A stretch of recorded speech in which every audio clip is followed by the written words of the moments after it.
Nah, nabda Ustaz Luqman. Nabda, Pak Bimo, dimulai Pak أين Bimo. Pak Bimo? أنا ما أشوف وجه Pak Bimo صار يختفي عنا. Pak Bimo kalau nggak pernah. Assalamualaikum Ustaz. Sehat Ma'andi. Ustaz. Sehat Pak Bimo. Ya apa waras Pak Bimo? Alhamdulillah Ustaz. Alhamdulillah. Sehat selalu. Ya apa minum apa ini Pak Bimo ini? Minum jamu apa? Minum apa namanya? Zam-zam, air zam-zam. Alhamdulillah. Masya Allah. Kayaknya perlu degan ijo Pak Bimo. Iya Ustaz. Kelapa bakar. Bukan ojo disik kelapa bakar. Ya. Terlalu enak kelapa bakar. Masya Allah. Kelapa bakar sudah lama nggak makan. Ya Allah, insya Allah sehat Pak Bimo ya. Amin. Sehat. Ntar anak pengen telepon Pak Bimo, anak lupa tadi malam mau telepon. Taib, ya Pak. Baik. Sebentar Zubair katanya.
Udah?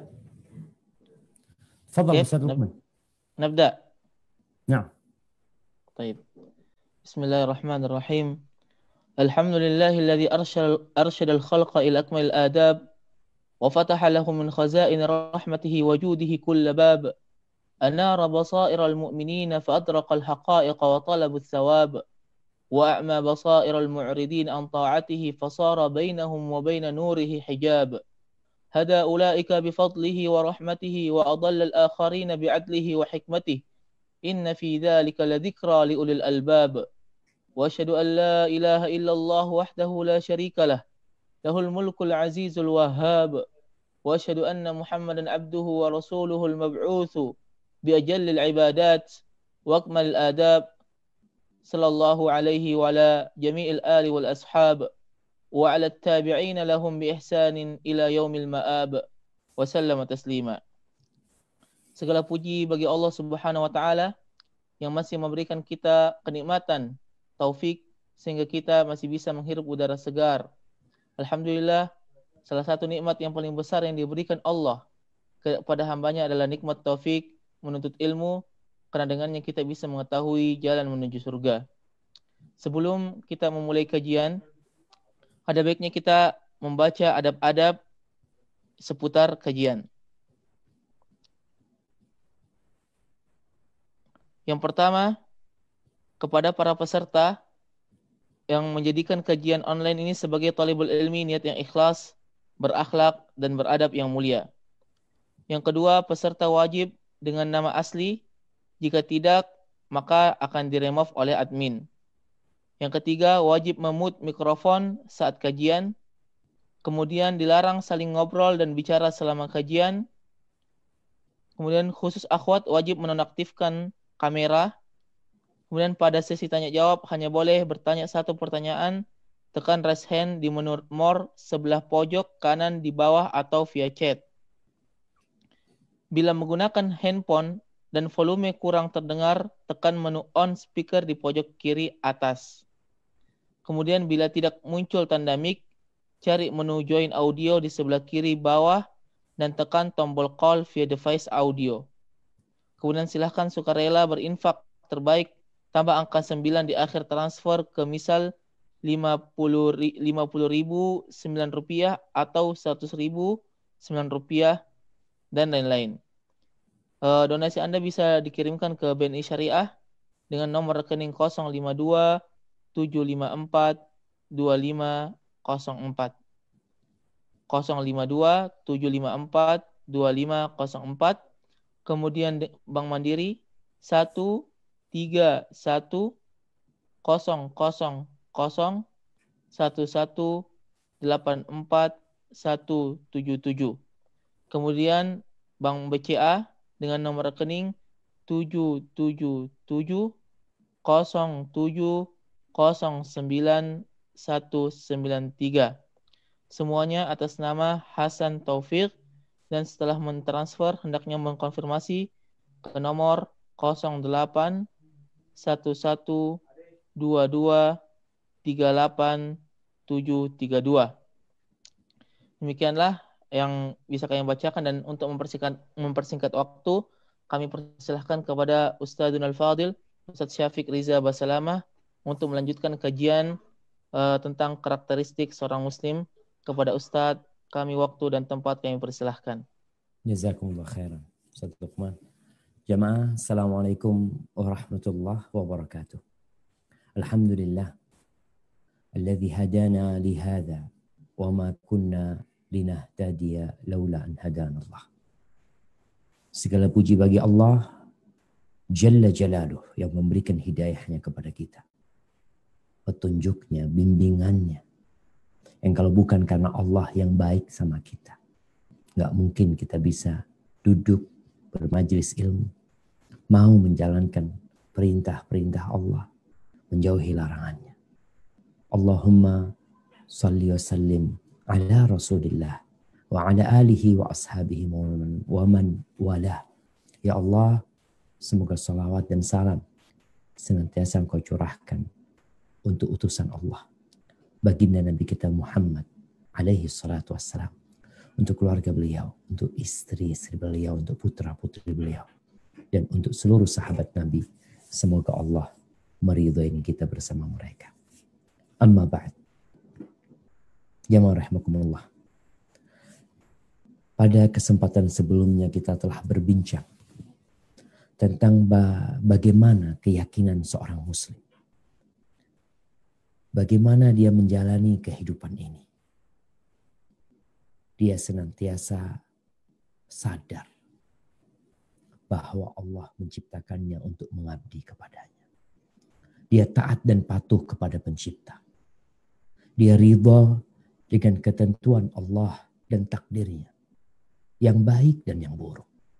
Dia menjalani semua itu karena yang menjadi tujuan dia adalah kehidupan akhirat dan keridhaan Allah Azza wa Jalla. Setelah itu yang harus dia lakukan adalah mengerjakan kewajiban-kewajiban, rukun-rukun, dan sunnah-sunnah. Hendaklah dia melakukan itu.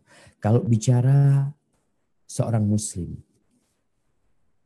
yang benar, seorang muslim yang taat, yang patuh. Karena kita menghadapi banyak umat Islam yang gak patuh, yang gak taat. Sehingga terkadang sikap dan perbuatan mereka membuat kita malu. Masa Islam kayak gitu?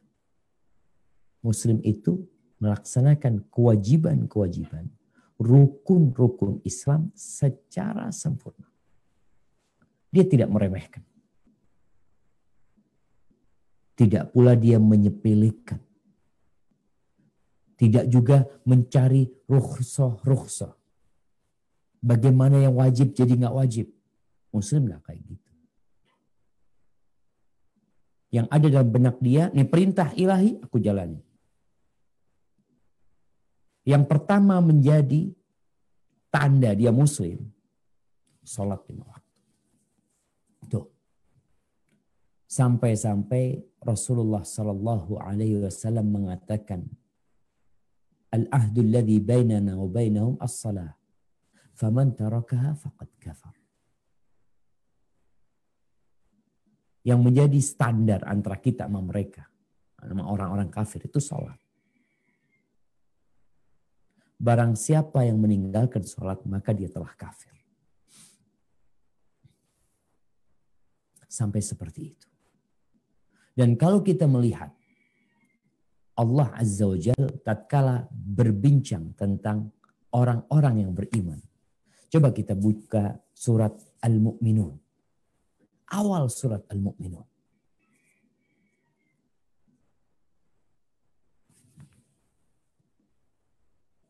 Mungkin Ustaz Luqman bisa bacakan. Min ayah ila ayah kamu Ustaz. Ila ayah khamsah. أعوذ بالله من الشيطان الرجيم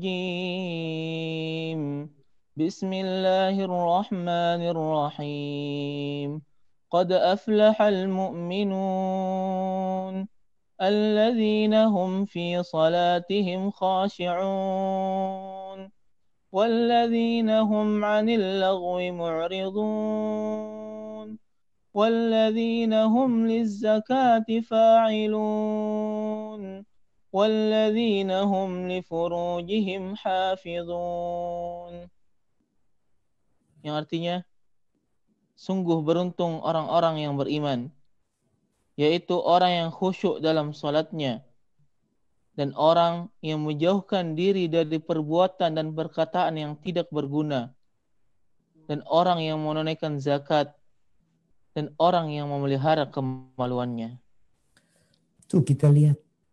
Yang pertama tatkala Allah mengatakan orang itu sukses, orang itu beruntung, orang itu berbahagia. Ini mukmin kok jadi orang Islam, bangga. Tapi kadangkala kita mendapatin ada orang-orang Islam yang tidak bangga dengan keislamannya, bahkan dia menjadikan agama ini sebagai beban buat dia. Kenapa? Ternyata dia nggak sholat. Di situ kuncinya. Setelah engkau mengatakan syahadat, setelah berbicara tentang keyakinanmu kepada Allah Subhanahu wa taala, Allah memerintahkan agar sholat. Ini di surat Al-Mu'minun cerita tentang orang-orang beriman. Sholat, terjaga lisannya, bayar zakat, jaga kemaluannya. Coba kita lihat awal surat Al-Baqarah.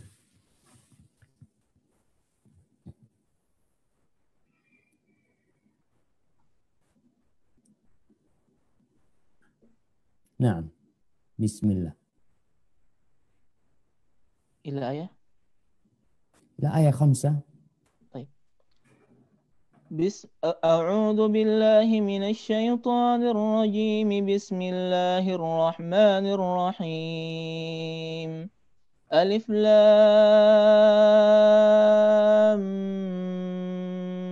ميم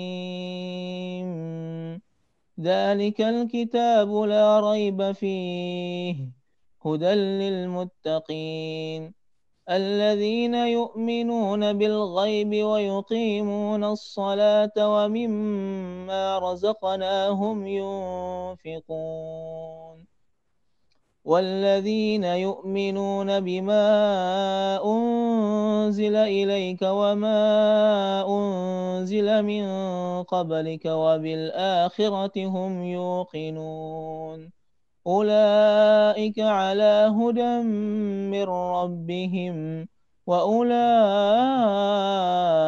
هم المفلحون. Yang artinya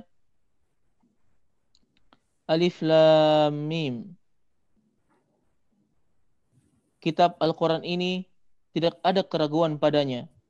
Petunjuk bagi mereka yang bertakwa, yaitu mereka yang beriman kepada yang gaib, melaksanakan salat, dan menginfakkan sebagian rezeki yang kami berikan kepada mereka.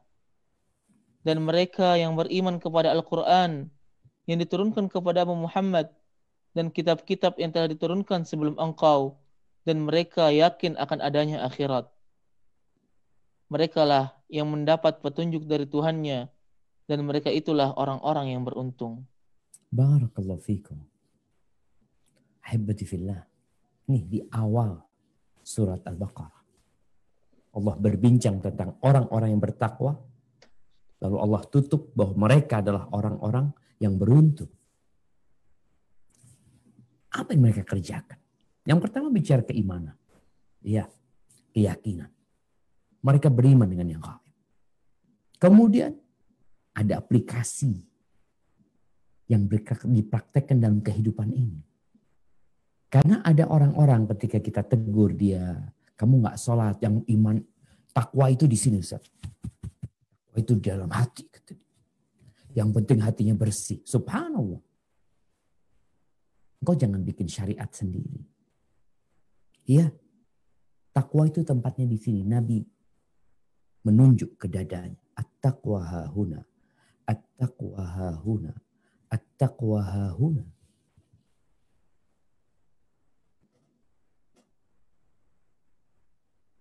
Tapi yang menjadi bukti dia bertakwa, amal. Urusan hati Allah yang tahu. Engkau beriman gak beriman kita gak tahu. Lisanmu bisa berdusta. Tapi Allah sebutkan di sini, wa yuqimunas shalah. Mereka beriman dengan yang gaib. Beriman kepada Allah Azza wa Jalla. Beriman dengan surga. Beriman dengan neraka. Ada keimanan di diri mereka. Keimanan itu mendorong dia untuk mengamalkan perintah Allah Azza wa Jalla. Wa yuqimunas shalah. Mereka mendirikan salat. Wa mimma razaqnahum yunfiqun. Nih, mereka berbagi sama orang lain. Ya. Karena ada orang yang baik sama orang lain, tapi sama Allah nggak baik dia. Buruk. Masyarakat kadang-kala melihat manusia seperti ini, dalam standar kacamata masyarakat awam, mereka beranggapan, nih orang suka berbagi, orang baik. Peduli sama tetangganya, orang baik. Subhanallah. Ya, itu tanda-tanda orang baik. Tapi kalau engkau tahu, tanda orang baik yang pertama adalah mendirikan sholat. Yang pertama dihisab pada hari kiamat itu sholatnya. Maka Allah sebutkan wa yuqimunas shalah. Setelah itu peduli sama orang lain. Itu identitas muslim, sholat. Gak sholat diragukan keislamannya. Sebagian ulama menjadikan dia kafir. Ya gimana identitas muslimnya nggak ada? Cuma KTP doang yang Islam. Sholat enggak. Sampai di beberapa tempat di masyarakat kita ini, di kampung ya, kalau ada orang nggak pernah ke masjid, ketika mati mau dibawa ke masjid, kata orang nggak usah kata dia. Ada apa nih bawa ke masjid? Hidup nggak ke masjid dia. Kenapa mati kita bawa ke masjid? Biarin sholatin di rumahnya, mau dikubur di mana terserah.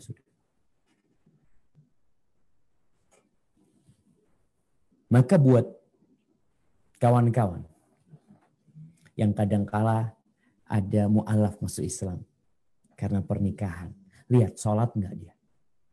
Syahadat dia menunjukkan dia memang masuk Islam. Tapi ketika dia masuk ke dalam rumah ini, ada aturan yang harus dikerjakan. Kalau enggak sholat, hati-hati. Takut syahadatnya itu hanya pura-pura belaka. Kalau bicara sholat ini ya kita tahu rukun Islam. Yang kedua, Allah sudah menetapkan waktunya. Dikerjakan 5 waktu dalam sehari. Berapa jam? Ya hitunglah. Enggak lebih banyak daripada waktu makan antum. Orang makan bisa sejam satu kali makan. 30 menit. Belum nunggunya. Kalau ke restoran, Masya Allah. Berangkat dari rumahnya, mau makan di restoran, keluar dari rumah habis isya, pulang jam 10 malam. Perjalanan, waktu makan, ngobrolnya hampir 2-3 jam. Sholat enggak. 5 waktu sholat itu, kalau dihitung, ya anggaplah orang yang agak sedikit lama, 5 menit. Subuh 5 menit, ya, zuhur 5 menit, asar 5 menit, maghrib 5 menit, isya 5 menit. Berapa jadinya? 25 menit.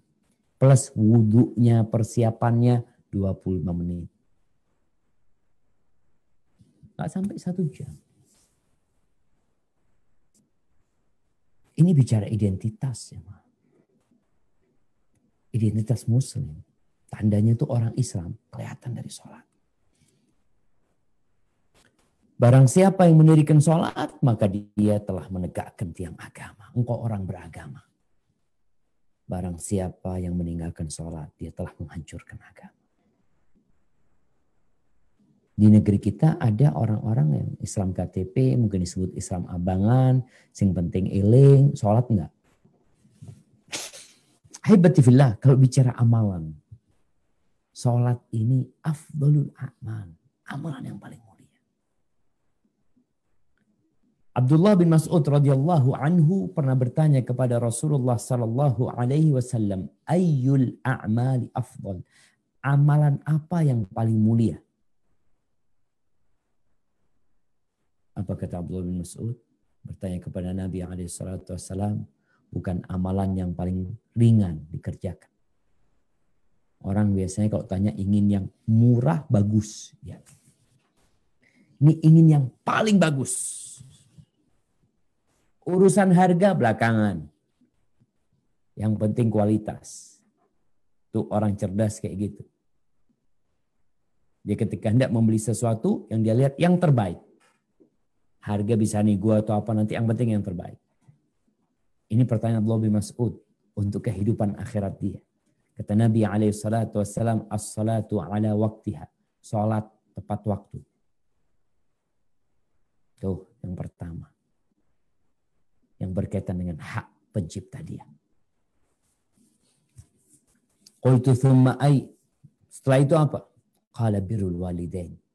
Baru yang kedua, berbakti kepada orang tua.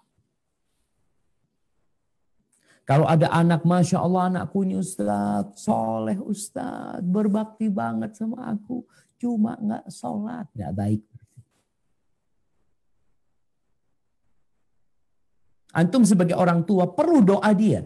Perlu doa dia. Kalau sekedar dia tersenyum, dia membantu, dia kasih duit. Ketika engkau mati nanti, apa yang kau perlukan dari anakmu? Harta udah gak manfaat lagi buat dirimu. Yang kau perlukan doa anakmu. Kalau anakmu sendiri gak sholat, bagaimana dikatakan dia baik? Berbakti sama orang tuanya, tapi dia gak sholat. Yang terbaik itu sholat dulu. Ini pintunya. Birrul walidain, yang kedua berbakti sama orang tua. Kemudian qultu thumma ay. Lalu apalagi kata Abdullah bin Mas'ud, qala al-jihadu fi sabilillah. Al-jihad, berjuang di jalan Allah Azza wa Jalla. Ahibati fillah, salat ini adalah komunikasi hamba dengan Rabbnya. Hubungan yang dijalin antara makhluk dengan pencipta. Di mana manusia ketika sholat ini memutuskan diri dengan pekerjaan-pekerjaan dunia. Kita hidup di dunia, naam. Engkau putuskan sejenak. Engkau lihat orang kerja cari fulus ada istirahatnya. Emangnya dia kerja terus? Kerja terus nggak ada istirahat. Bahkan nanti dikasih waktu istirahat full 1 jam. Itu cari dunia. Nah, kita punya kesibukan dunia. Tapi ada waktu istirahat. Kapan istirahatnya? Sholat. Subhanallah. Iya jemaah. Sholat ini tempat istirahat kita. Dari kesibukan dunia. Antum kalau mikirin dunia, pusing. Tapi ketika antum sedang capek dengan dunia ini, dikasih waktu istirahat, 5 waktu antum istirahat dari dunia. Istirahat. Makanya Nabi SAW sampai mengatakan kepada Bilal bin Rabah, "Qum ya Bilal, fa'arihna bis shalah." Bilal, bangun Bilal. Kumandangkan azan. Bikin kita ini istirahat dengan sholat. Istirahat dengan sholat, bukan istirahat dari sholat. Ini nih yang perlu ada di diri seorang muslim. Bagaimana dia menghadap kepada Allah ya ketika dia mengatakan Allahu Akbar. Allah Maha Besar. dunia ini kecil.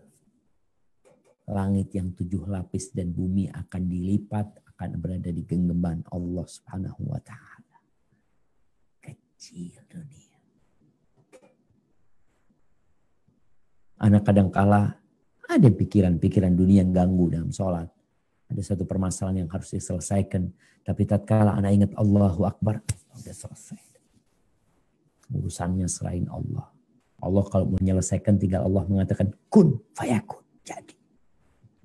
Ini antum kesempatan berbicara, berkomunikasi dengan pencipta langit dan bumi. Antum mengatakan Allahu Akbar.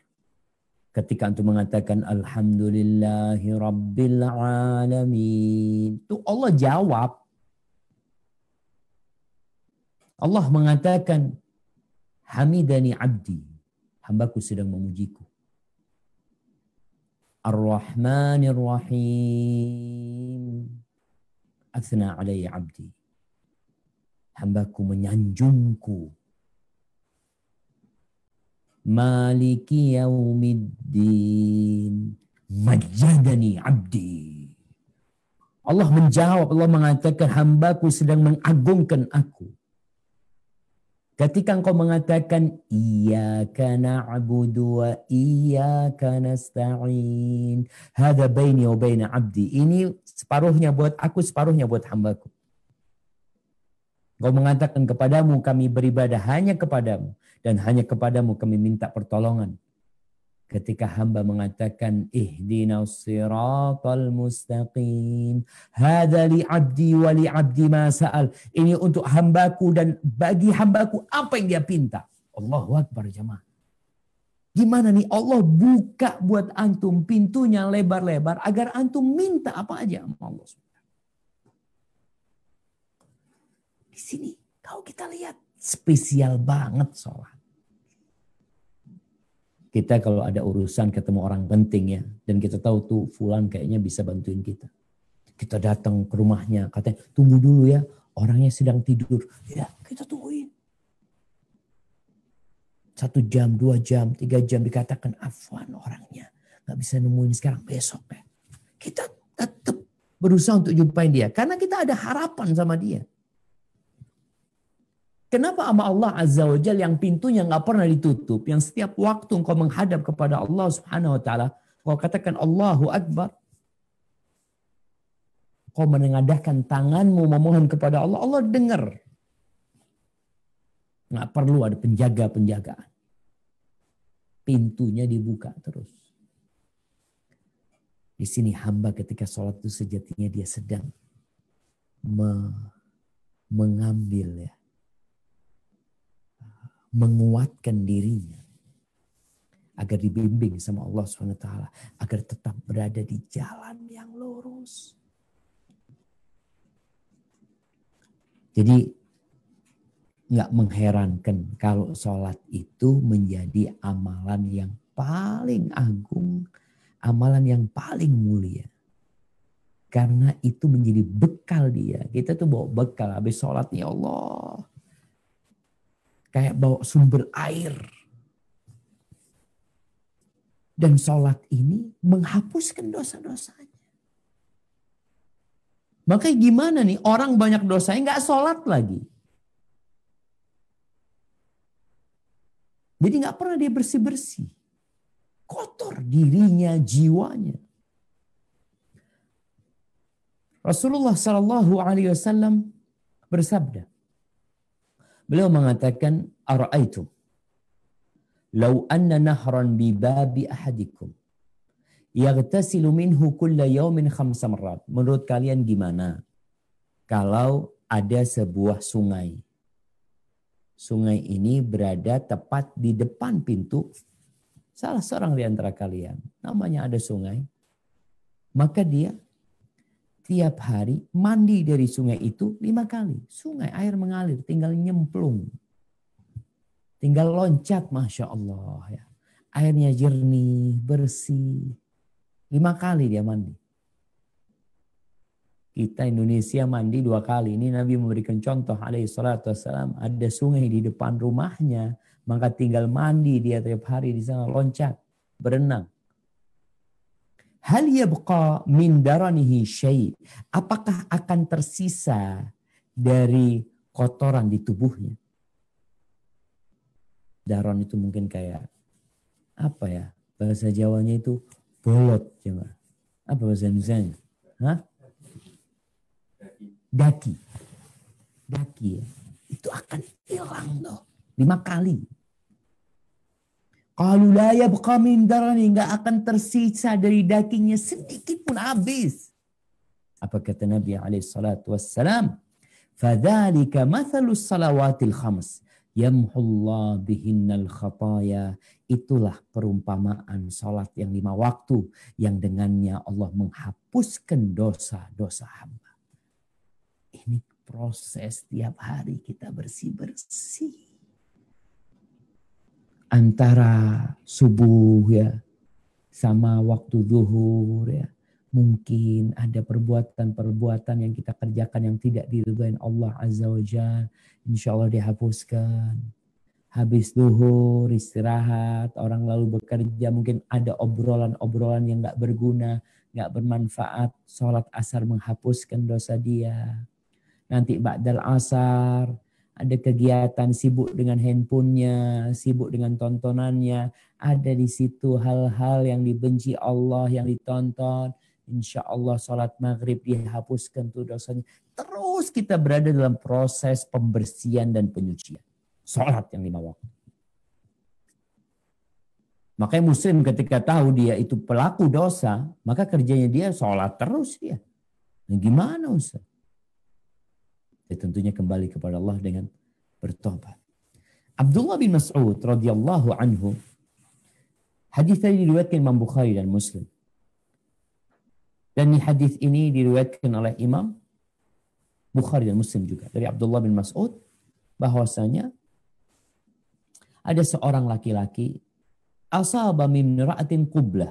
Dia itu ya karena terjebak dengan nafsunya, akhirnya dia mencium seorang wanita. Lalu dia sadar. Muslim itu kayak gitu. Seperti yang kita bicarakan. Ketika terjebak dalam dosa dia langsung sadar. Dia kembali kepada Allah. Cuma namanya dia nggak tahu. Dia datang kepada Nabi SAW. Dia cerita. Aku tuh tadi kayak gini Nabi SAW. Gimana hukumnya? Apa yang harus aku lakukan? Lalu Nabi diam. Mendiamkan orang itu. Setelah itu turun firman Allah SWT di surat Hud ayat 114. Mungkin bisa dibaca. Surat Hud ayat 114.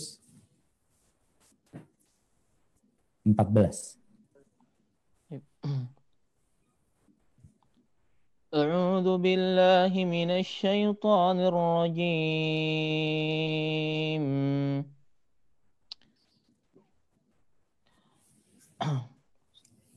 وأقم الصلاة طرفي النهار وزلفا من الليل إن الحسنات يذهبن السيئات ذلك ذكرى للذاكرين. Yang artinya, dan laksanakanlah salat pada kedua ujung siang, pagi dan petang, dan pada bagian permulaan malam. Perbuatan-perbuatan baik itu menghapus kesalahan-kesalahan. Itulah peringatan bagi orang-orang yang selalu mengingat Allah. Masya Allah. Nabi membacakan ayat ini. Perbuatan baik itu menghapuskan perbuatan dosa. Faqala ar-rajul, orang yang tadi melakukan dosa itu bertanya, "Aliya hada?" Apakah ini untukku saja gitu loh. Untuk peristiwa ini aja nih. Qala li jami'i ummati kullihim. Enggak, itu untuk seluruh umatku semuanya. Perbuatan baik itu diantaranya sholat itu menghapuskan kesalahan. Tapi perlu digarisbawahi. Dosa-dosa yang dihapuskan dengan sholat ini adalah selain dosa besar. Kenapa? Kalau dosa besar harus tobat. Rasulullah Shallallahu Alaihi Wasallam bersabda dalam hadis riwayat Imam Muslim, Beliau mengatakan as-salawatul khams, salat yang 5 waktu. Wal jumu'atu ilal jumu'ati, salat Jumat dari satu Jumat ke Jumat selanjutnya. Kemarin kita salat Jumat sampai Jumat depan. Kafaratun lima bainahunna. Amalan itu menjadi penghapusan dosa untuk dosa-dosa yang dikerjakan di antara amalan tersebut. Di antara sholat yang 5 waktu. Jadi ini sholat 5 waktu ini penghapusan harian. Pencucian dosa harian. Ada pencucian dosa pekanan, Jumatan. Makanya nggak ada dari satu minggu ke minggu lainnya. Yang ada dari satu Jumat ke Jumat selanjutnya. Karena umat Islam, hari raya mereka tiap pekan adalah Jumat. Holiday mereka adalah hari Jumat. Holiday orang Nasoro adalah hari Ahad. Holiday orang Yahudi adalah hari Sabtu. Holiday mereka. Kita Jumat. Hari terbaik nih, hari penghapusan dosa. Kata Nabi SAW, itu menjadi penghapus dosa malam tughsyal kabair, selama dosa-dosa besar tidak dikerjai. Karena kalau engkau melakukan dosa besar, ya kau harus kembali bertobat kepada Allah Subhanahu wa taala. Jadi ada orang yang na'udzubillah jamaah, dia itu melakukan dosa besar dan dia tidak bertobat. Namun dia berharap sholat dia itu menghapuskan dosa. Umroh juga. Dari satu umroh ke umroh selanjutnya penghapusan dosa kan. Sampai ada kejadian na'udzubillah min dzalik nih. Orang-orang yang kadang kala kelebihan duit ya. Islam itu tidak mencela kekayaan selama bertakwa. Tapi maaf, biasanya orang yang kelebihan duit, yang merasa nggak butuh, itu melampaui batas. Innal insana la yatgha ar-ra'ahu istaghna. Orang itu benar-benar melampaui batas ketika dia merasa nggak perlu, nggak perlu, karena punya semuanya. Yang ada orang, na'udzubillah, dia itu berangkat umroh bersama keluarganya berangkat umroh. Maka dia tinggal di hotel dulu di Jakarta sebelum besoknya berangkat umroh. Malam hari sebelum berangkat umroh, na'udzubillah min dzalik, dia berzina. Di kamar lain dia sewa pelacur dan dia berzina di tempat itu. Alasannya apa? Aku kan mau umroh. Umroh ini menghapuskan dosa-dosa ini. Na'udzubillah min dzalik. Yang pertama dia meremehkan dosa. Dengan sengaja dia melakukan dosa dan dia bukan bertobat, dia berpikir umroh dia menghapuskan dosa sehingga dia pulang umroh 0 lagi dosanya, nanti berbuat dosa lagi. Nggak kayak gitu jemaah. Nabi menjelaskan malam tughsyal kabair. Dan Allah juga berfirman urusan dosa-dosa kecil ini mungkin bisa dibuka firman Allah Subhanahu wa taala di surat An-Najm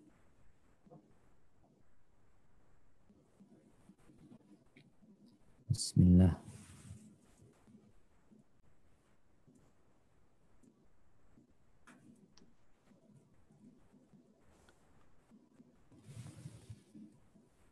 Nah. Atau di surat An-Nisa. An-Nisa ayat 31. Nah. A'udzu billahi minasy syaithanir rajim. In tajtanibu kaba'ira ma tunhauna 'anhu nukaffir 'ankum sayyi'atikum. نكفر عنكم سيئاتكم وندخلكم مدخلا كريما. Yang artinya, dan jika kamu menjauhi dosa-dosa besar di antara dosa-dosa yang dilarang mengerjakannya, niscaya kami hapus kesalahan-kesalahanmu dan akan kami memasukkan kamu ke tempat yang mulia, surga. Barakallahu fikum. Jadi syaratnya engkau tinggalkan dosa-dosa besar. Baru tuh sholat kita dapat menjadi penghapus dosa. Kemudian mungkin orang bertanya, sholat yang seperti apa yang dapat menghapuskan dosa? Karena kalau bicara nyuci jemaah. Ya kita lihat tuh orang nyuci baju. Bajunya kotor banget, dia cuci, nggak pakai sabun. Nggak dicuci ulang. Sehingga tetap ada kotoran. Utsman bin Affan radhiyallahu anhu mendengar Nabi alaihi salatu wasallam bersabda tentang bagaimana sholat menghapuskan dosa. Ma min imri'in muslimin tahduruhu salatu maktubah. Tidaklah seorang muslim yang hadir waktu sholat wajib. Lalu fayuhsinu wudu'aha. Dia menyempurnakan wudu'nya, khusyuknya, rukuknya. Nih, wudu'nya dia sempurna, khusyuknya dia sempurna, dia perbaikin, rukuknya dia perbaikin. Illa kanat kafaratan lima qablaha minadzum. Melainkan tuh salat akan menjadi penghapusan dosa. Malam tu'ta kabira. Selama dosa-dosa besar tidak dikerjain. Wa dzalika dahru kullahu. Dan itu sepanjang masa. Salat. Ya. Terus bagi yang laki-laki, hendaklah sholatnya di masjid. Ini bicara identitas muslim. Tuh masjid tidak seperti tempat ibadah umat lain. Tempat ibadah umat lain hanya diramaikan hari Ahad. Ada yang hari Ahad, ada yang hari Sabtu, ada yang sebulan sekali. Ada di Surabaya sebuah tempat itu. Di situ di satu perumahan, na'udzubillah min dzalik, sebenarnya itu hal yang tidak seharusnya dilakukan. Itu dikumpulin tempat ibadah.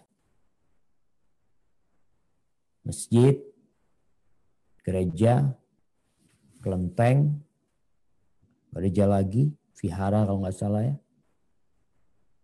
pura atau vihara itu tadi. Ada 6. Dikumpulin jadi satu. Yang tempat ibadah selain umat Islam, ya ramainya hanya perpekanan. Masjid bukan untuk perpekanan, jemaah. Tiap hari kau dengar azan. Panggilan di masjid. Hayya 'alas shalah. Ayo ke masjid. Ayo sholat. Jadi ibadah sholat seorang muslim itu di masjid. Maka kata Nabi SAW, khairu salatir rajuli fi baitihi. Sebaik-baiknya sholat seorang laki-laki di rumahnya. Sebaik-baiknya sholat seorang laki-laki. Engkau laki-laki, sebaik-baik sholatmu itu di rumahmu. Illal maktubah. Kecuali sholat yang wajib, kata Nabi SAW. Di mana? Di masjid. Laki-laki sholatnya di rumah. Sholat sunnahnya. Wajib di masjid. Nabi SAW mengatakan salatul jamaah afdal min salatil fadhi bi 27 darajah. Salat berjamaah itu lebih utama, lebih mulia daripada salat sendirian dengan hitungan 27 derajat. Ini buat laki-laki di masjid. Perempuan lebih baik di rumah. Kalau dia sholat di masjid, dia dapat 27. Tapi kalau dia di rumah, lebih baik. Ya lebih baik dari apa yang Nabi sabdakan sallallahu alaihi wasallam. Kemudian Nabi menjelaskan tentang proses nih sholat berjamaah di masjid ya. Kita bicara dalam kehidupan normal atau sudah mulai new normal. Untuk daerah-daerah yang memang sudah hijau atau kuning terang atau apalah istilahnya.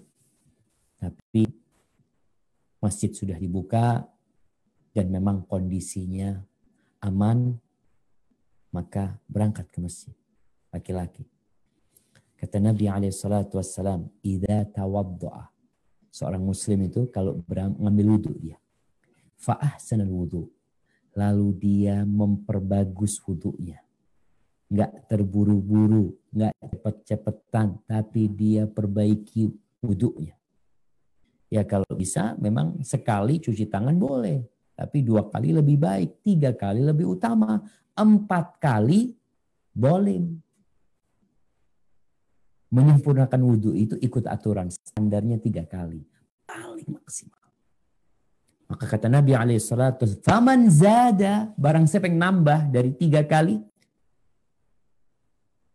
faqad asa'a wa'tada wa zalama. Maka dia telah melakukan keburukan, bukan baik.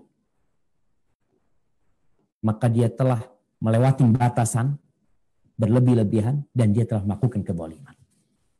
Perbaiki wudhunya.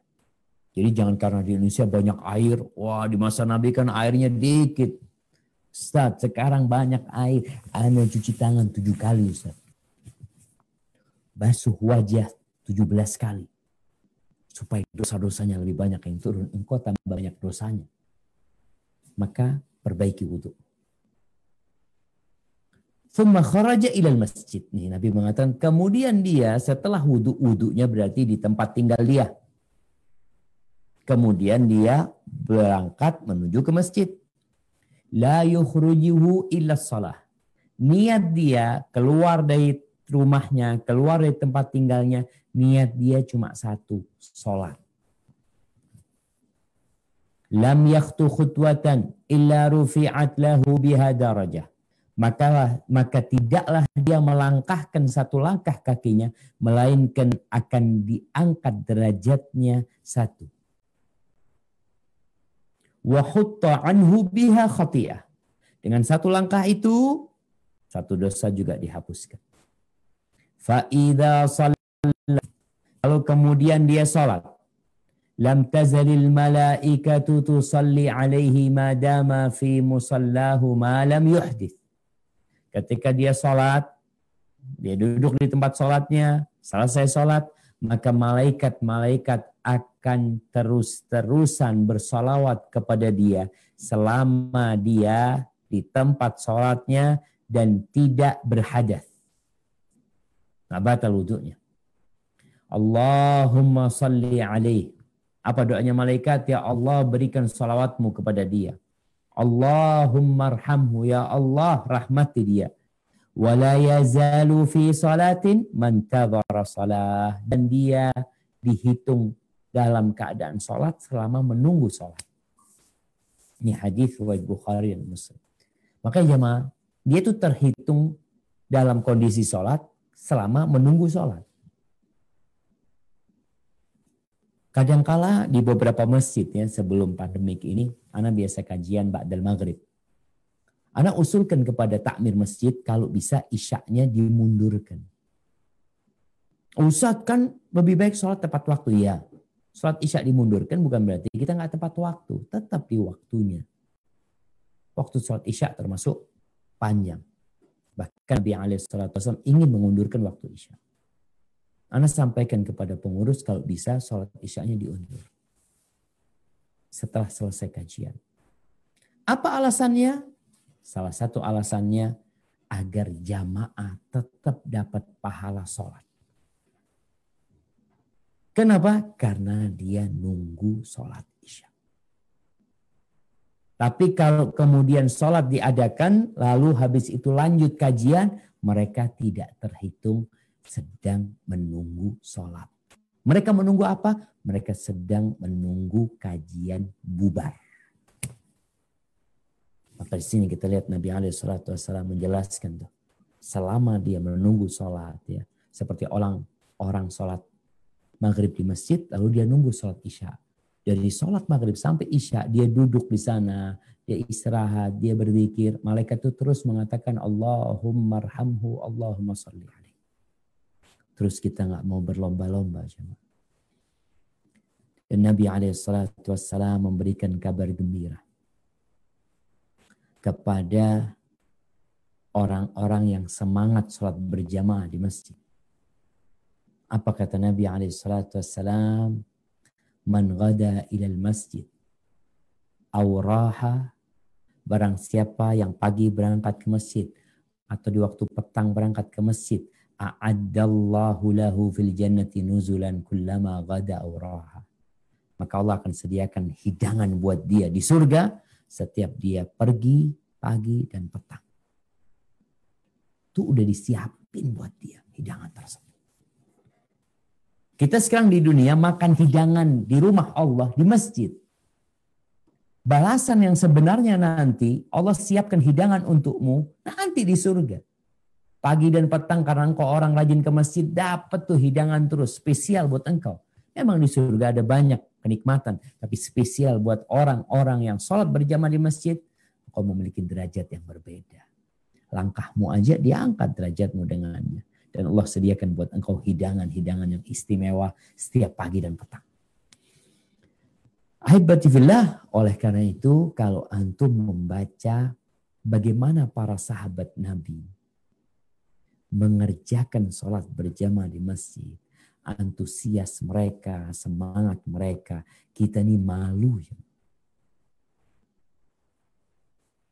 Kata Abdullah bin Mas'ud lagi, berkaitan dengan hadis amalan yang paling mulia. Kemudian hadis tentang bahwasanya sholat itu menghapuskan perbuatan dosa. Ini Abdullah bin Mas'ud radhiyallahu anhu mengatakan kepada para tabi'in, generasi setelah para sahabat. Apa katanya? Man sarrahu an yalqallaha ta'ala ghadan musliman. Barang siapa yang ingin berjumpa dengan Allah besok dalam kondisi muslim. Barang siapa yang ingin mati muslim. Kita ini sekarang muslim. Bagaimana tatkala kita mati? Nas'alullah husnul khatimah. Kita berharap husnul khatimah. Tapi berapa banyak orang-orang yang Islam akhir hayatnya ya memang jauh dari Islam. Terus gimana supaya perintah Allah jangan mati kecuali dalam kondisi Islam, dan jangan berjumpa dengan Allah SWT kecuali engkau muslim. Caranya gimana? Nih kata Abdullah bin Mas'ud, kalau engkau ingin mati muslim, husnul khatimah, tetap di atas agama Islam, falyuhafid ala haula'i salawat haitsu yunada bihinna.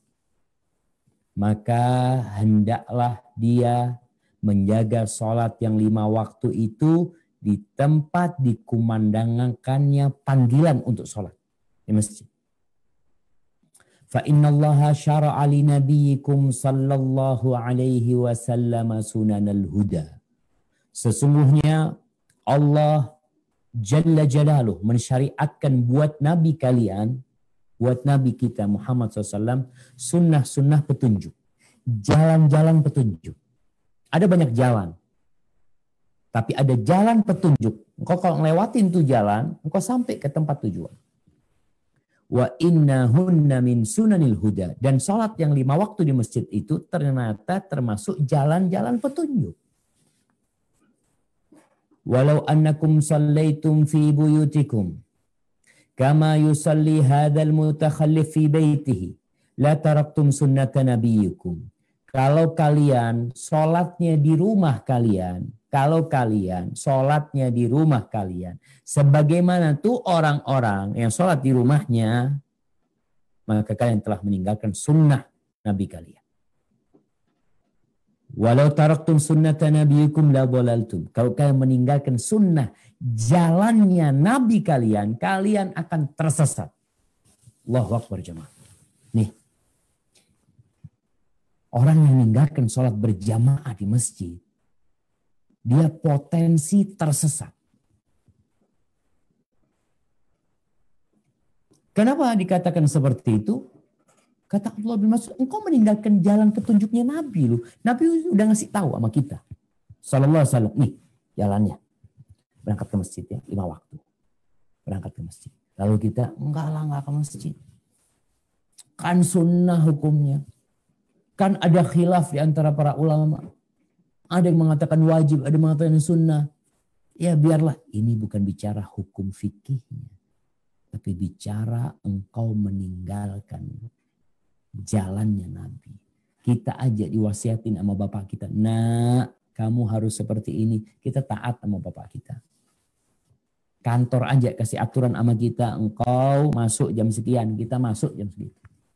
Jauh. Kita lihat teman-teman yang rumahnya di Bekasi, kerjanya di Jakarta, dilakoni sama mereka. Berangkat mereka. Sebelum subuh berangkat. Tiap hari kerjain. Berjam-jam, bertahun-tahun. Masa sholat yang 5 waktu, nggak engkau kerjain di masjid. Kalau kalian meninggalkan sunnah Nabi kalian, maka kalian akan tersesat. Apa kata Abdullah bin Mas'ud? Memotivasi para tabi'in. Generasi setelah sahabat. Yang mungkin ya ada perbedaan sama generasi sahabat. Lalu dia menjelaskan praktek tentang sholat berjamaah di masa para sahabat. Walaqad ra'aituna wa ma yatakhallafu anha illa munafiqun ma'lumun nifaq. Aku benar-benar melihat kondisi kita pada waktu itu.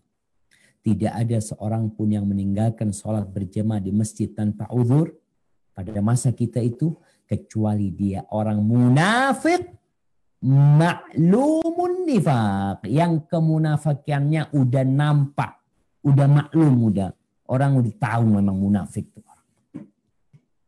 Jadi kalau dilihat yang nggak sholat berjamaah ke masjid itu di masa para sahabat munafik tuh. Walaqad kana ar-rajulu yu'ta bihi yuhada baina ar-rajulaini hatta yuqama fi shaf. Di masa kita itu orang dari semangatnya sholat berjamaah ke masjid, dia tuh lumpuh, dia sakit. Akhirnya dipapah sama 2 orang dibawa ke masjid. Sekarang ada kursi roda. Dulu dipapah jamaah. Dibawa ke masjid. Sampai diberdirikan, diapit oleh 2 orang. Dia mungkin sakit, nggak bisa jalan, tapi bisa berdiri. Diapit dia sama 2 orang supaya bisa sholat. Maka jangan meremehkan sholat berjamaah di masjid. Sampai-sampai Nabi Muhammad Sallallahu Alaihi Wasallam itu ingin membakar rumah orang-orang yang meninggalkan berjamaah di masjid tanpa uzur. Nabi ingin melakukan itu. Apa kata Nabi SAW dalam hadis yang diriwayatkan Imam Bukhari dan Muslim? Walladzi nafsi biyadihi, demi yang jiwaku berada di tangannya, ini demi Allah. Laqad hamamtu an amura bihatabin fayuhtatab. Demi Allah, aku berkeinginan untuk menyuruh agar kayu-kayu bakar itu dikumpulin. Thumma amura bisalah fayu'dan laha. Jadi Nabi SAW menyuruh, ingin Nabi itu kayu bakar ditumpuk, kemudian dihidupkan. Udah, dibakar tuh kayunya. Lalu Nabi perintahkan agar sholat dikumandangkan. Lalu Nabi nggak sholat. Nabi punya keinginan nyuruh salah seorang sahabat untuk jadi imam. Nih, kalau ada orang-orang kadang, nih orang nyuruh sholat tapi dia nggak sholat. Nih orang sedang nyuruh orang sholat, mau tidak mau, dia harus terakhir sholat. Nabi ingin melakukan itu. Dibakar, kayu bakar, dikumandangkan azan, Nabi nyuruh satu orang sholat, thumma ukhalifu ila rijalin, fa uharriqu alaihim buyutahum. Lalu aku berangkat dengan lelaki-lelaki dan para sahabat menuju ke rumah-rumah orang yang tidak sholat, kemudian bakar rumah mereka. Subhanallah. Nabi ingin seperti itu. Oleh karena itu, kalau bicara hukum sholat secara fikih, mungkin kita akan melihat adanya perbedaan pendapat di antara mereka. Tapi ketahuilah bahwa Nabi ingin engkau berangkat ke masjid. Kita lihat nih, para tabi'in, sesudah para sahabat. Tadi para sahabat. Sa'id bin Musayyab, selama 30 tahun, dia nggak pernah ngelihat tengkuknya orang. Dia selalu berada di shaf pertama. Sebelum adzan dia sudah hadir. Dan banyak di antara orang-orang soleh yang melakukan itu. Dan mereka tidak terhalangi dengan jauhnya masjid. untuk berangkat ke masjid. Alhamdulillah di Indonesia di masjid, di mana-mana ada masjid. Berbeda mungkin dengan teman-teman yang di daerah minoritas. Sehingga dia sulit untuk mendapatkan masjid. Ada sahabat itu yang rumahnya jauh. Ada orang Ansor. Rumahnya jauh dari Masjid Nabawi. Bahkan kata Ubay bin Ka'ab cerita tentang orang ini, aku nggak tahu ada orang yang rumahnya lebih jauh dari dia. Di kota ini ya, di Madinahnya ini. Aku nggak pernah tahu. Dia paling jauh pokoknya rumahnya. Wa kanat la tukhti'u shalah. Dia itu nggak pernah ketinggalan sholat di Masjid Nabawi. Faqila lahu, lalu ada yang ngomong sama orang itu. Karena dilihat orang ini semangat, tekun ya. Ada orang mengatakan, "Law ishtaraita himaran litarkabahu fi dhalma wa fi ramda." Kalau engkau mungkin beli seekor keledai ya untuk jadi kendaraanmu ketika malam hari atau ketika musim panas, kan lebih enak buat engkau. Sekarang kita kemana-mana naik motor aja, naik sepeda, naik mobil ke masjid pun kayak gitu. Ini rumahnya jauh, coba. Ya Allah marhamna ya Allah. Moga Allah merahmatin kita. Ini ditawarin. Boleh dia beli motor, dia beli himar, ya. Nggak ada masalah sebenarnya. Apa kata orang ini? Ma yasurruni anna manzili ila jambil masjid. Aku itu nggak gembira rumahku dekat masjid. Sehingga jalannya lebih dikit. Inni urid ayyuktaba li mamsyaya ila masjid. Aku ingin langkah-langkahku ke masjid itu ditulis. Waruju'i idza raja'tu ila ahli. Dan ketika aku pulang ke rumahku, itu juga ditulis. Lalu Nabi SAW mengatakan kepada orang ini, qad jama'allahu laka dzalika kullahu. Semua yang kau inginkan itu sudah Allah berikan kepadamu. Allah sudah tulis. Ahibati fillah, maka berusaha kita untuk datang ke masjid walaupun rumahmu jauh dari masjid. Sekarang dalam kondisi pandemi ini, ya lihat kondisi orang beda-beda. Kalau memang ada orang yang daerahnya ya udah normal, masjidnya juga udah sesuai dengan protokol kesehatan, bismillah. Hada wallahu a'lam bishawab. Insyaallah kita akan lanjutkan pada pertemuan yang akan datang karena masih panjang urusan sholat ini disebabkan dia adalah rukun Islam yang kedua, jemaah, sebagai karakter identitas muslim. Baik, Anda kembalikan kepada Ustaz Luqman kalau ada pertanyaan. Barakallahu fiik. Barakallahu jazakallahu khairan. Kepada yang ingin bertanya langsung silakan raise hand di sebelah kanan. Baik, sebelum pertanyaan langsung, Anda membacakan ada yang pertanyaan yang penting yang Anda lihat. Assalamualaikum Ustaz. Waalaikumsalam warahmatullahi wabarakatuh. Ana seorang yang selalu datang ke kajian-kajian sunnah. Ana punya penyakit yaitu mencintai sesama jenis. Waliyadzubillah. Setiap melihat laki-laki yang tampan, maka syahwat Ana naik. Apalagi jika bersalaman dengan mereka. Ana merasakan ada getaran pada diri Ana, Ustaz. Ana sudah berusaha untuk menghilangkan penyakit ini tapi sangat sulit sekali, Ustaz. Apa yang Ana harus lakukan agar Allah menghilangkan penyakit ini dan mengampuni dosa-dosa Ana? Jazakallahu khair. Barakallahu fiik ya. Semoga Allah memberikan hidayah kepada dia, jemaah. Ini orang insya Allah mudah-mudahan jadi orang baik. Amin. Dia tahu dirinya sakit. Dan dia ingin berobat. Tidak seperti kelompok yang menganggap itu normal. Sehingga mereka minta pengakuan atas penyimpangan dia. Karena dalam pandangan dia normal, dia minta pengakuan.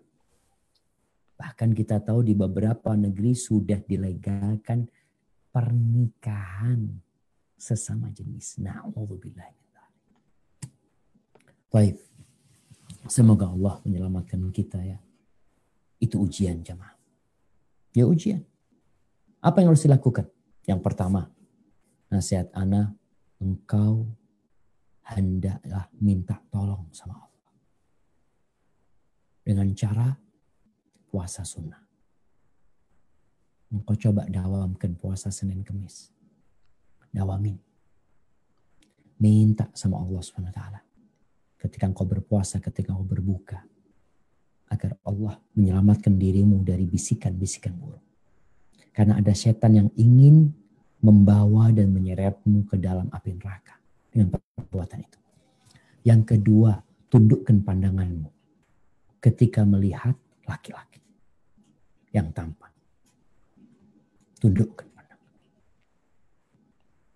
Kenapa? Karena kalau tidak, engkau akan tertarik sama mereka. Tundukkan pandangan.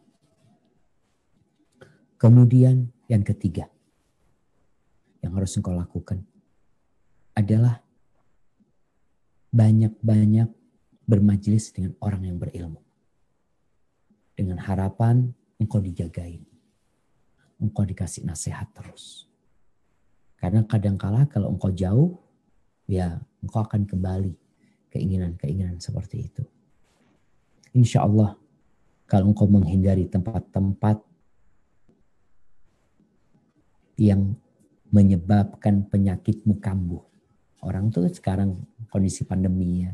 Orang tuh suruh jaga diri pakai masker, suruh social distancing ya.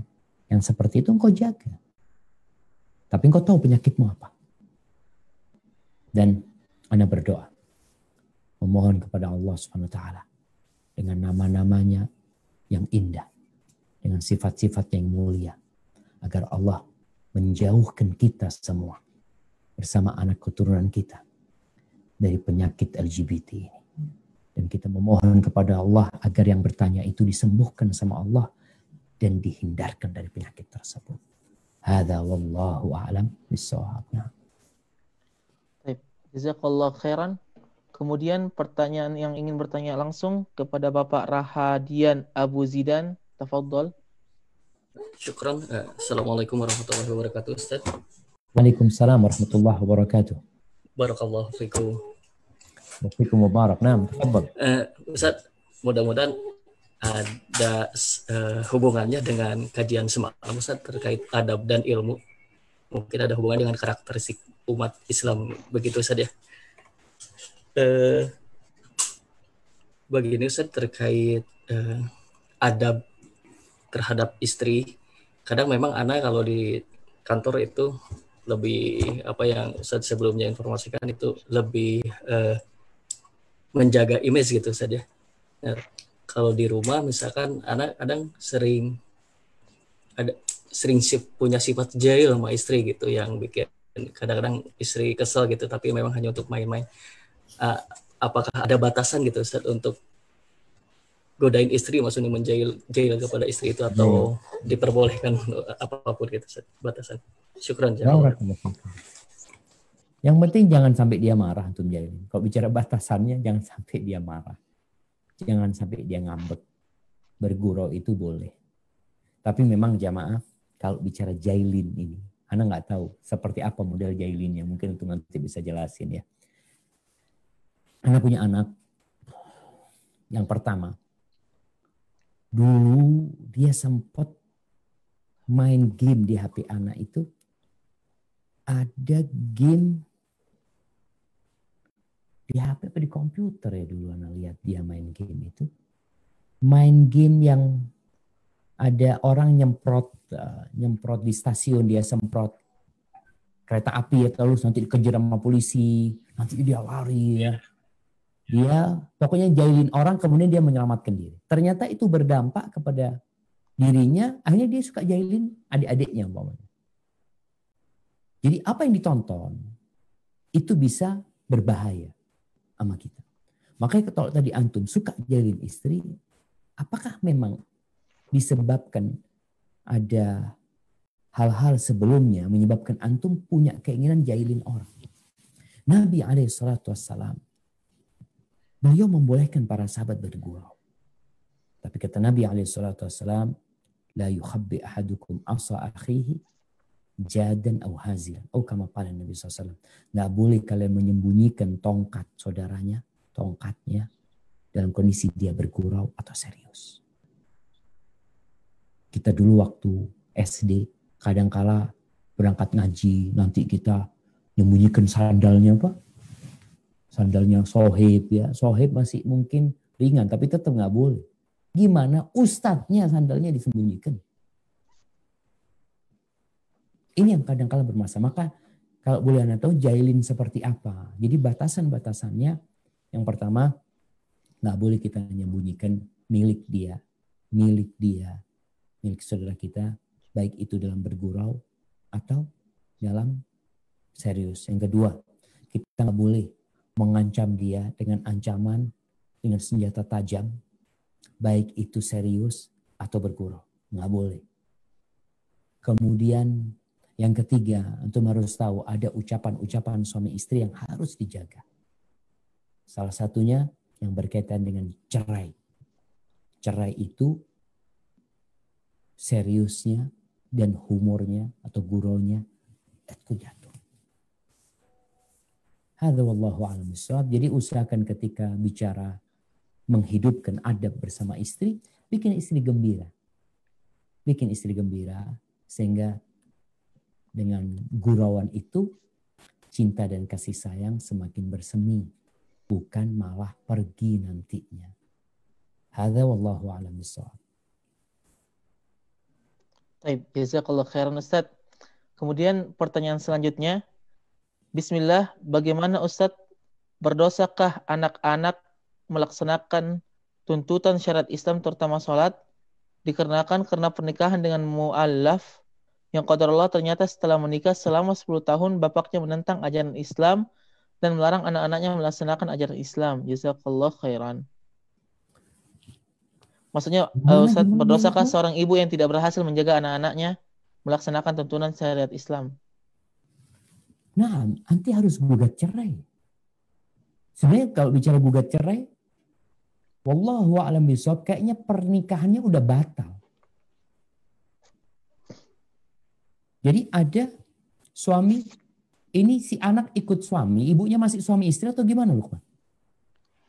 Ini sepertinya masih suami istri Ustaz. Masih suami istri?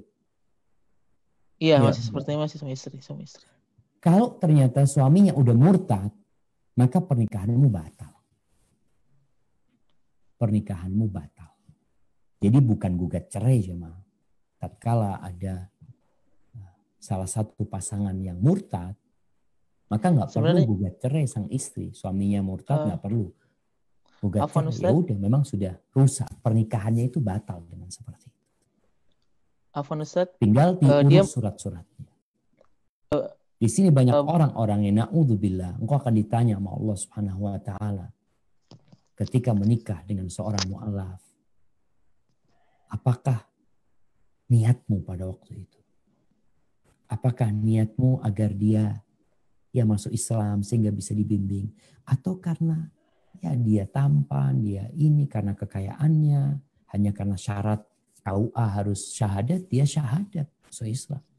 Dan buktinya setelah 10 tahun malah melarang anak-anaknya untuk mengamalkan agama Islam. Ini pertanda-tanda tidak benarnya keislaman dia. Maka menurut ana ibu segera berpisah sama dia. Dan jangan takut nanti ketika di pengadilan sampaikan sebabnya. Pernikahan itu laksanakan di KUA pada waktu itu. Dan masuk ke pengadilan agama dengan harapan anak-anak itu bisa ibu ambil karena memang suaminya sudah nampak kemurtadan dia, nanti mungkin suami diminta untuk bertobat kalau memang terbukti dia telah murtad. Cuma Anda lihat sepertinya ada tanda-tanda itu. Ibu bakal ditanya kenapa ibu menikah sama dia, kenapa ibu bertahan dengan suami seperti itu, bukan seperti kebanyakan orang yang berdalil untuk menyelamatkan anak-anak. Engkau bukan menyelamatkan anak-anak dengan bapak seperti itu. Yang ada anak-anak akhirnya menjadi seperti bapaknya, benci dengan syariat Allah Subhanahu wa taala. Kalau alasanmu gimana nanti anak hidup, Ustaz, ingat Allah yang kasih rezeki sama engkau. Ketika engkau menginginkan sesuatu karena Allah. Karena Allah.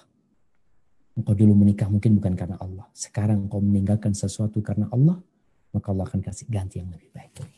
Hadza wallahu a'lam bishawab. Jazakallah khairan. Kemudian yang selanjutnya yang ingin bertanya langsung kepada Bapak Imal Buya, tafadhol. Barakallahu fiik Ustaz. Jazakallah ya. Fikum Ustaz. barak. Tafadhol. Ini di rumah kan semenjak pandemi ini Ana ada merumahkan, istilahnya merumahkan ART ya, asisten rumah tangga. Sudah sejak Maret. Nah, qadarullah mulai bulan Juni ini Ana berhenti memberhentikan ART tersebut, Ustaz. Nah, dari bulan Maret sampai bulan Juni ini biasanya Ana suka kasihkan istilahnya ART ini pulang pergi gitu, Ustaz. Jadi tidak nginep di rumah. Nah, seminggu itu biasanya 3 kali dalam seminggu. Nah, Ana hitung biasanya dari bulan Maret sampai bulan Juni ini Ana berikan seolah-olah dia bekerja gitu, Ustaz. Full. Ya, full, betul.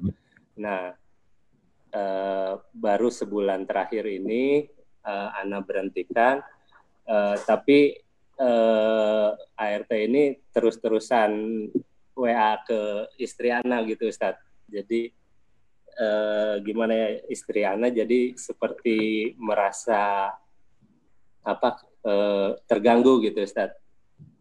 Seolah-olah hidupnya ART itu jadi bergantung kepada kita gitu, Ustaz.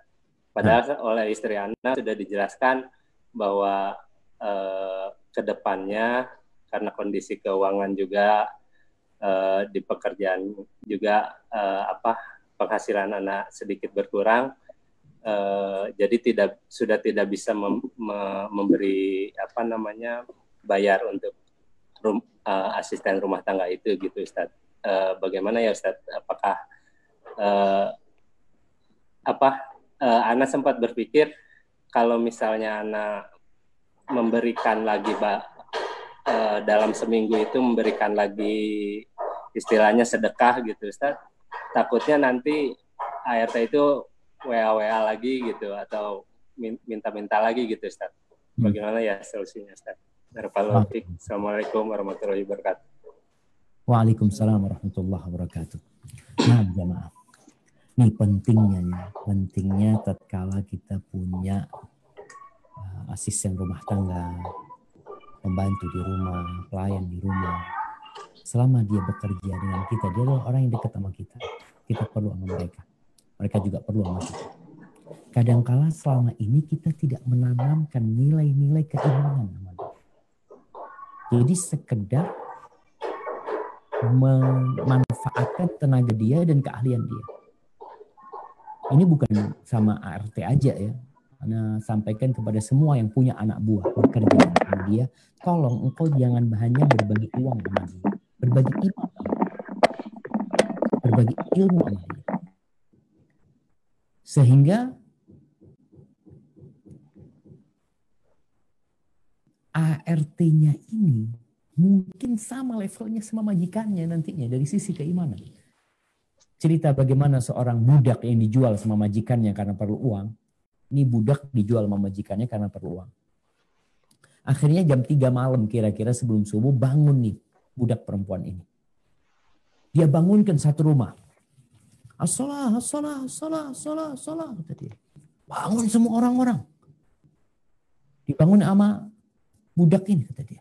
Tanya mereka, udah subuh, kata dia. Kata budak ini, kalian cuma sholat kalau masuk waktu subuh, kata dia. Iya, kata mereka. Oh, besoknya dia berangkat ke majikan yang lama, tolong beli aku lagi sama mereka.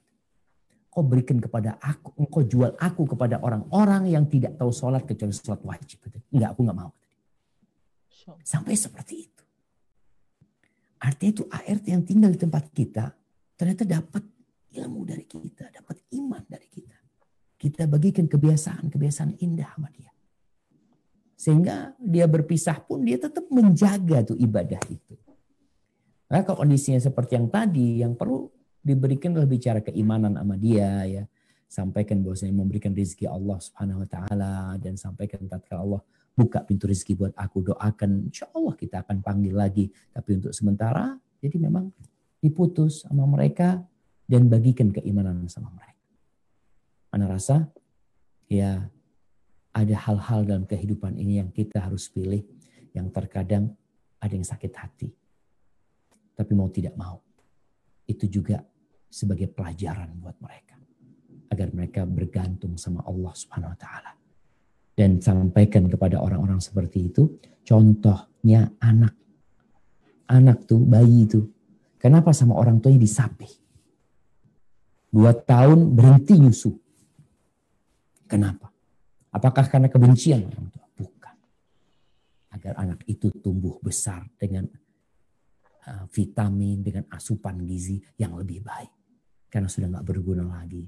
Mudah-mudahan kondisi pandemik ini membuat kita tidak lagi bergantung sama fulan. Kita semakin yakin tempat bergantung kita adalah Allahu As-Samad.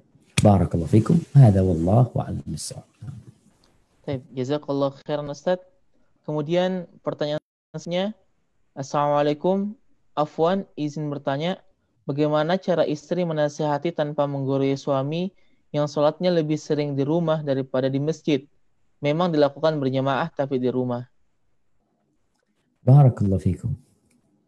Nah, ini kalau dalam kondisi pandemik nggak apa-apa ya. Kalau kondisinya seperti itu memang. Tapi kalau sudah kondisi normal, atau new normal yang memang masjid-masjid udah dibuka dan pakai protokol kesehatan yang ketat ya, maka hendaklah berangkat ke masjid. Gimana caranya? Meminta kepada suami, bukan nyuruh suami. Jadi meminta suami agar ke masjid. Sampaikan kepada dia, Bang, ternyata bicara tentang keutamaan sama suami. Bang, subhanallah, Bang, ternyata kalau laki-laki itu ke masjid, itu satu langkahnya, itu diangkat derajatnya, dihapuskan dosanya. Sampaikan seperti itu. Kemudian kalau ada hadis-hadis Nabi yang memang berkaitan dengan keutamaan itu, kita sampaikan kepada suami ini, Bang, subhanallah kayak gini ya. Ternyata sholat di rumah Allah itu senang banget, Bang. Aku mau ke masjid, Bang ya. Boleh perempuan ke masjid. Boleh. Minta diantar sama suaminya ke masjid. Sejatinya dia ingin sholat di rumah, tapi dia ingin suaminya ke masjid. Maka dia berangkat ke masjid sama suaminya. Yuk berangkat ke masjid, Bang. Untuk membiasakan suaminya. Nanti suaminya udah ke masjid, istri balik lagi ke rumah. Udah, Bang, kok ke masjid? Aduh, ternyata lebih utama perempuan sholat di rumah, Bang. Abang tuh lebih utama sholat di masjid.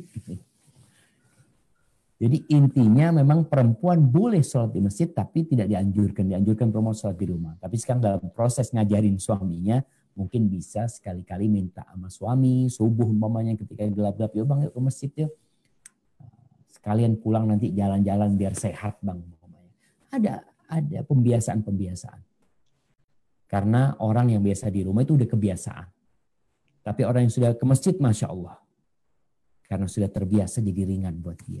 Mudah-mudahan dengan proses pembelajaran ini, suami bisa lebih semangat untuk ke masjid sambil terus didoain suaminya. Hadza wallahu a'lam bissawab. Baik, Ustaz, jazakallahu khairan. Kemudian langsung mau bertanya kepada Bapak Khairul Falah. Silahkan, Pak. Assalamualaikum warahmatullahi wabarakatuh.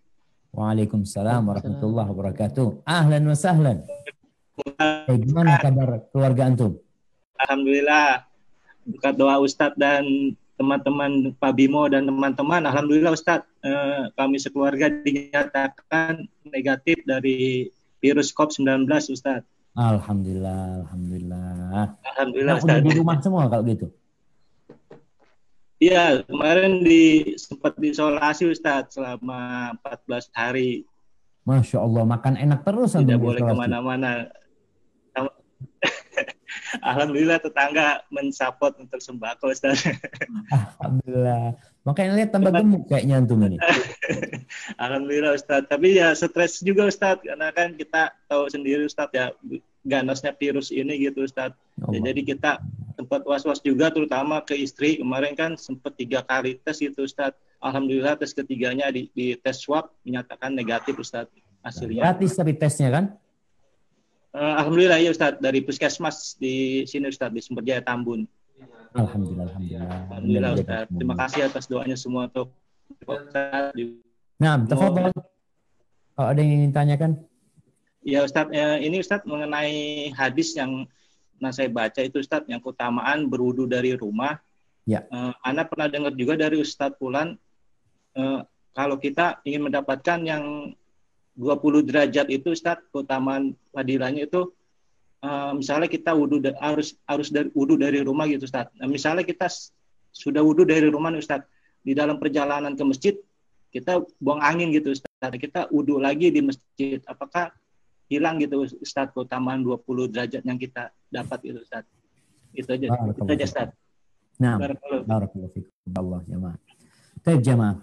Wallahu a'lam bishawab ya, tentang fadilah 27 itu hanya untuk yang wudhu dari rumah. Karena dalam hadisnya Nabi SAW mengatakan sholat berjamaah itu lebih utama 27 rakaat daripada sholat sendirian. Yang berbeda antara orang yang wudhu dari rumah sama orang yang wudhu di masjid adalah pahala perjalanannya. Yang wudhu dari rumah, jalannya itu akan dihitung pengangkat derajat, penghapus dosa. Itu kalau wudhu dari rumah. Sehingga jalannya pun Masya Allah akan mendapatkan keistimewaan tersendiri. Tapi kalau dia wudhu di masjid, ya mungkin berkurang keistimewaan tersebut. Kemudian, bagaimana dengan orang yang sudah wudhu dari rumah tapi batal? Insya Allah, Allah tahu. Dia bersuci dari rumahnya mau ke masjid. Semoga dengan batalnya wudhu dia itu tetap akan mendapatkan pahala sesuai yang dijanjikan oleh Nabi SAW. Karena dia sudah berwudhu sebenarnya. Lalu memang ada perbedaan lagi. Yang kata Nabi SAW, orang itu dihitung dalam kondisi sholat. Selama nunggu sholat di dalam masjid, apabila dia tidak berhadas, tidak batal wudhunya. Jadi ketika orang batal wudhu akan ada pengurangan pahala tersebut. Tapi kalau pahala yang 27 insya Allah tetap dia dapatkan. Hanya wallahu alam pengurangan itu adalah dalam masalah perjalanan dia menuju ke masjid. Hadza wallahu alam bissawab. Nah. Jazakallah khairan Ustaz. Baki kam daqiqah Ustaz? Lagi 5 daqaiq insya Allah. Oke, 5 daqaiq. Baik. Assalamualaikum warahmatullahi wabarakatuh. Jazakumullah khairan Ustadz atas ilmu yang telah Ustadz sampaikan. Semoga Ustadz juga keluarga selalu dalam lindungan Allah Ta'ala. Amin. Ustadz, ana ada pertanyaan titipan. Afwan di luar tema. Bagaimana seorang akhwat menyikapi seorang ikhwan yang mengajak akhwat tersebut untuk menikah. Tetapi setelah menikah, mereka harus tinggal terpisah. Dikarenakan si akhwat masih harus menyelesaikan pendidikan di kota tempat ia tinggal. Apakah ia sebaiknya menerima lamaran tersebut atau menunggu ikhwan lain yang sekota dengan akhwat tersebut? Syukran, jazakallah khair. Barakallahu fikum. Iya jemaah. Sekarang kan sekolahnya bisa online Ustaz Lukman. Ya, iya benar Ustaz, sekarang online. Bawa aja lah, kan bisa online sekarang, nggak harus ada di kota itu gitu loh. Jadi kondisinya memang inilah jamaah. Ketika menikah beda kota ya, jadi ada beberapa konsekuensi yang harus diikutin. Ana sendiri ketika mau nikah dulu, Masya Allah. Ada banyak tawaran dari kota ini, kota ini, kota itu. Ya Allah, Ana ngomong sama ibu Ana. Ummah, Ana mau nikah sama perempuan ya ke rumah mertua naik becak. Nah keluar fulus gitu, naik becak mahal paling 25.000 lah nyampe ke tempatnya mertua. Ana minta seperti itu. Karena konsekuensinya ketika dari jauh ya ada banyak hal yang berat buat kita untuk menjalankannya. Harus ke sana, mungkin mertua sakit juga kondisinya, apalagi kondisi kemarin PSBB umpamanya, yang nikah sama orang jauh itu nggak bisa kemana-mana gitu. Maka nasihat anak pribadi sih, kalau bisa anti nikah sama seorang ikhwan yang ke rumahnya jalan kaki, bukan naik beca. takut nggak ada becak di kampung nanti, gitu. Kalau bisa jalan kaki langsung. Gitu. Tapi kalau memang berkaitan dengan kesolehan, kita bicara orang ini orang soleh, Ustaz. Orang ini orang baik. Tapi kalau Anda menikah sama dia akan berjauhan. Baik. Siapkah menerima apa tidak? Adakah kesiapan di diri? Itu ikhwan mungkin datang namanya sepekan sekali atau 2 pekan sekali, sebulan sekali. Kalau memang bisa seperti itu, sekali lagi ikhwan tersebut adalah ikhwan yang soleh. Agamanya baik, akhlaknya mulia. Maka rasa nggak ada masalah diterima. Walaupun harus berpisah. Tapi kalau ternyata perpisahan itu akan menjadi masalah nantinya setelah dipertimbangkan kelebihan dan kekurangannya, maka mungkin nanti menikah dengan orang yang dari kampung sendiri, dari kota sendiri, itu lebih baik jadinya. Jadi yang penting nanti istikharah lah, minta pilihan sama Allah SWT setelah mendengarkan jawaban ini. Hada wallahu a'lam bishawab. Nah, mungkin pertanyaan terakhir Ustaz Lukman. Baik Ustaz. Jazakallah khair. Yang terakhir Ustaz, ini ada pesan dari panitia kajian. Katanya panitia kajian dari pekerja mengaji ingin memberikan hadiah sama para hadirin dan hadirat. Kata Ustaz diminta untuk bertanya kepada mereka Ustaz. Bertanya Siap. terus tanya. Apa barusan putus Ustaz Lukman? Ini Ustaz, apa? Pertanyaan yang berkaitan dengan kajian tadi ya. Baik. Iya Ustaz. Taib, barakallahu fikum. Pertanyaannya, sebutkan 3 keutamaan sholat.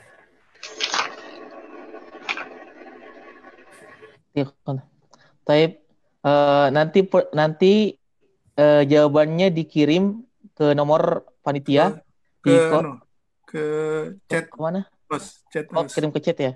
chat host saja. Oke, Disertai. kirim ke chat. Oh ya, jawabannya silahkan kirim ke chat dan tampilkan nomor teleponnya. Insya Allah ada hadiah menarik dari pekerja mengaji. Ya kan Pak Bimo ya? Insya Allah ya. Kirim chat ke chat host plus nomor handphone, nanti ya, pertanyaan yang menjawab paling cepat dan benar akan dapat hadiah dari Ustadz. Masya Allah, cepat-cepatan. Oh, hadiahnya dari Ustadz? Ya, dari kita. Oh, ya, siap. Baik, jazakumullah khair. Baik, Pak, kita silakan ke Ustadz Lukman untuk menutup. Tafadhol Ustadz Lukman. Baik Ustadz, jazakumullah khairan atas ilmunya pada hari ini. Mudah-mudahan bisa bermanfaat bagi kita semua. Kita tutup dengan doa kafaratul majlis. Subhanakallahumma wa bihamdik, asyhadu an la ilaha illa anta, astaghfiruka wa atubu ilaik. Wassalamualaikum warahmatullahi wabarakatuh.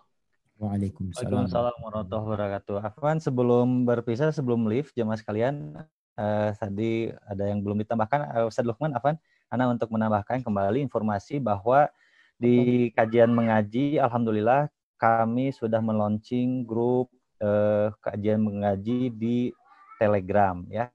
Jadi silakan untuk jemaah sekalian untuk bergabung di Telegram bersama pekerja mengaji.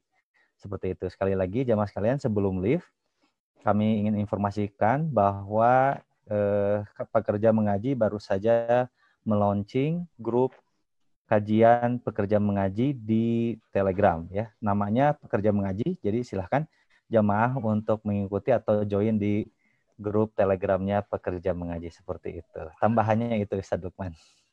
Oh iya, Masya Allah. Ya. Di chat tadi udah dikirim belum di chat? Di chat yang mana Ustaz? Pak Haji? Ya, di chat informasi Telegram, link Telegram. Udah nak kirim barusan. Ya. Nah, ini ada linknya di chat, sudah ada linknya, telegram.me/pekerja mengaji channel ya. Jadi jamaah silahkan dilihat dulu di kolom chatnya. Kemudian bagi yang ingin bergabung langsung saja diklik yang bertuliskan biru yang di-share oleh Pak Taufik ya. Di situ ada https:// t.me/pekerja mengaji channel. Nah, jadi jemaah tinggal klik saja itu, nanti insya Allah tergabung langsung ke grup atau komunitas pekerja mengaji Telegram melalui komunikasi Telegram seperti itu. Begitu barangkali informasi tambahannya. Terima kasih atas perhatiannya. Afwan, syukron, jazakallahu khairan. Masih Oh, berapa jazakallah menit lagi? Ya, masih ada waktu 5 menit lagi untuk menjawab ya. Nanti jawabannya silahkan disampaikan ke host. Host di sini Bapak Bimo Alboneki. Dan jangan lupa untuk menyertakan nomor HP-nya gitu ya. Karena kemarin-kemarin itu ada pemenangnya yang berhak menang, jawabannya yang paling tepat dan paling cepat, tapi yang bersangkutan lupa menyampaikan nomor teleponnya gitu ya. Sehingga hadiahnya ini masih belum disampaikan kepada yang bersangkutan. Seperti itu. Masya Allah, ini banyak yang semangat nih jawab. Ya. Anda boleh ikut nggak nih? Boleh. Boleh, silakan Ustaz. Ustaz nanti minta hadiahnya sama Ustaz Syafiq.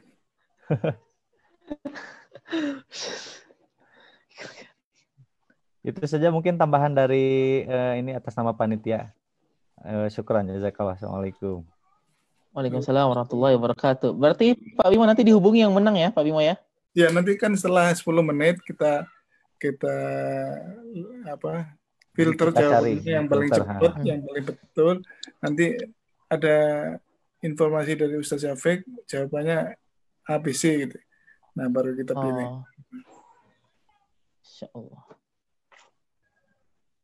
Supaya berapa menit lagi Pak Bimo itu? 3 menit lagi ya? Ayo bagi yang silahkan yang jawab. Karena ada sebagian yang menjawab tapi kurang tepat. Ada yang menjawab. Berapa pemenang Pak Bimo? Ada 2 pemenang yang ya? belum ngasih nomor telepon, Bapak juga. Nah, tolong diingatkan. Iya, tolong yang dan tolong jangan japri ke Ana, silahkan japri langsung ke everyone. Jawabannya ke Pak Bimo. Atau ke Pak Bimo. Ya. Nanti dipilihkan jawaban yang paling tepat.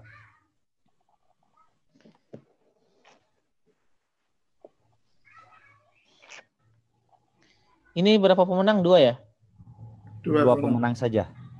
Oh, ya. Ini hadiahnya apa nih? Mobil atau umroh atau gimana? Hadiahnya Pulsa. Apa namanya? Saldo e-wallet. Oh. Saldo e-wallet link aja. Bukan hadiahnya haji ya, yang bagi yang mampu. Masya Allah. ketemu di Jeddah ya. Iya. Nanti ketemu di Mekah gitu.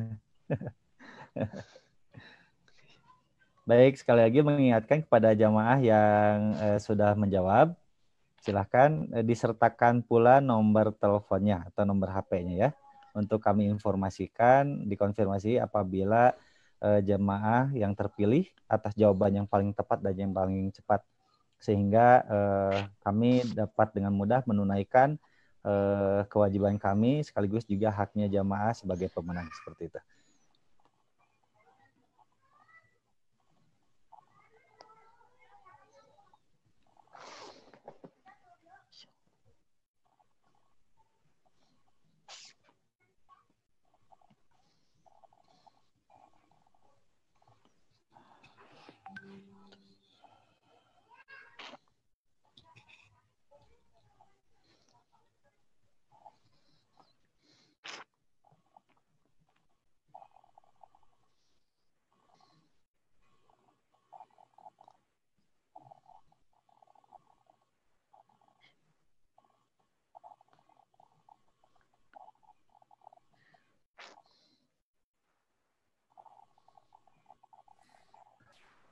Ya, di grup Telegram pekerja mengaji ini selain panitia dari jamaah baru tergabung 4 orang jamaah gitu ya. Kalau melihat kehadiran tadi di kajian tadi itu ada sekitar 130-an ya, 130 lebih, 127 sampai 132 kalau nggak salah. Jadi ini masih diberikan kesempatan kepada jamaah yang ingin bergabung dalam grup Telegram Pekerja Mengaji. Silahkan tinggal diklik saja link yang tadi di-share oleh Pak Taufik Smir ya. https t.me/pekerja mengaji channel ya. Bisa langsung diklik saja, nanti langsung tergabung. Jadi barusan diupdate oleh Pak Bimo, baru tergabung 4 jemaah yang join di pekerja mengaji, Telegram Pekerja Mengaji.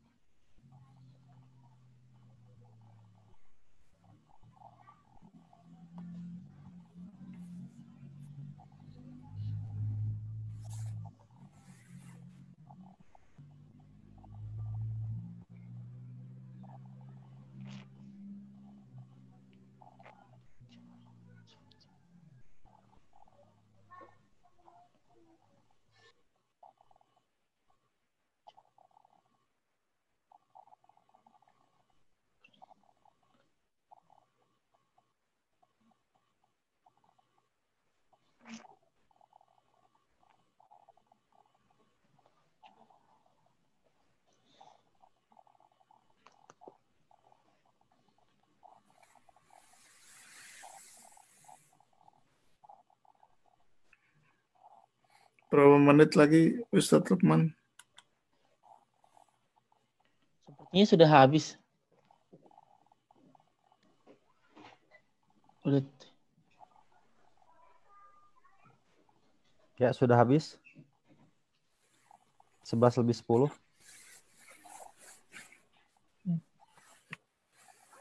Baik, di close saja silakan. Ini kalau di close hilang nggak datanya nih? Enggak, sudah kita save. Silakan Ustadz Lukman Oh, mau ditutup. alhamdulillah. Baik. Baik. Kita tutup dengan doa kafaratul majelis. Subhanakallahumma bihamdik. Asyhadu an la ilaha illa anta astaghfiruka wa atubu ilaik. Mudah-mudahan kita ketemu di pertemuan selanjutnya ya. Insyaallah. Assalamualaikum warahmatullahi wabarakatuh. Waalaikumsalam warahmatullahi wabarakatuh. Waalaikumsalam. Jazakallahu Mana live ya, khairan, Pak Bimo Ustadz ya? Lukman. Jazakallahu khairan, Jazakallahu khair.